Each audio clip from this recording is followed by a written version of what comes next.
Hello friends, आज अपन एक नई कहानी सुनने वाले हैं। उसका नाम है शबरी के बेर। तो चलो फिर शुरू करते हैं। बहुत पुरानी बात है, एक घना वन था। वहाँ जंगली जानवरों के अलावा किसी की आवाज़ नहीं सुनाई देती थी। जंगली जानवरों की भयानक आवाज़ों को सुनकर दिल दहल उठता था। घने पेड़ों और झाड़ियों के बीच में एक छोटी सी कुटिया थी, जिसमें एक वृद्धा रहती थी। वह भील जाति की थी। उसका नाम शबरी था।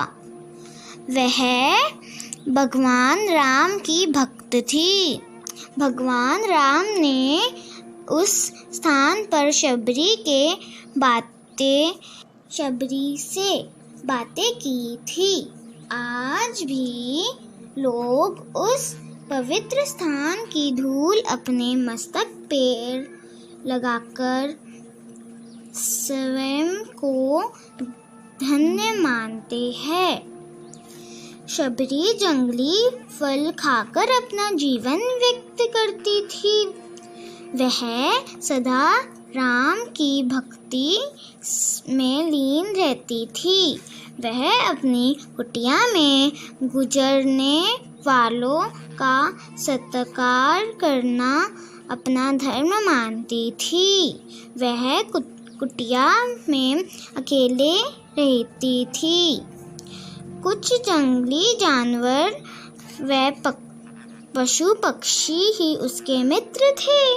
एक दिन शबरी को पता चला कि भगवान राम आ रहे हैं। बस फिर क्या था, वह अपनी कुटिया में बाहर खड़ी होकर उनके आने की प्रतीक्षा करने लगी। लंबी प्रतीक्षा के बाद उसे भगवान राम के दर्शन हुए। उसने अपार दृष्टि से उनके चरण स्पर्श किए, फिर हाथ जोड़कर विनती करते हुए बोली, मैं बहुत दिनों से आपकी राह देख रही हूँ। मेरी कुटिया को पवित्र करो प्रभु। राम भी अपने भक्तों को स्नेह करने वाले थे।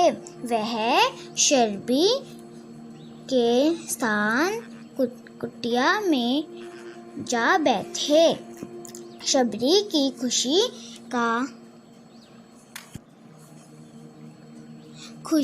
का ठिकाना न रहा। वह अतिथि का सत्कार करने के लिए अपनी कुटिया में इधर उधर देखने लगी। तभी उसे कुछ ख्याल आया। वह तुरंत कुटिया से बाहर निकली और पक्के बेर तोड़ लाई। उसने बेरों की टोकरी भगवान के आगे रख दी। फिर उसे विचार आया, अगर ये बेर खट्टे हुए तो अतिथि क्या सोचेंगे। इसलिए वह एक एक बेर उठाकर चक चक कर उन्हें खिलाने लगी। जो बेर मीठा होता उसे अपने अतिथि को खिला देती, और जो बेर खट्टा होता उसे फेंक देती। भगवान राम यह देखकर मन मन मुस्कुराने लगे। वे शबरी के झूठे बेरों को प्रेम से खा रहे थे। शबरी के बेर झूठे नहीं थे, बल्कि यह तो उसकी राम से भक्ति और प्रेम था।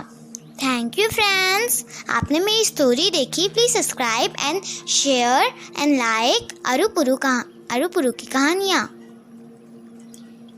Thank you, bye bye.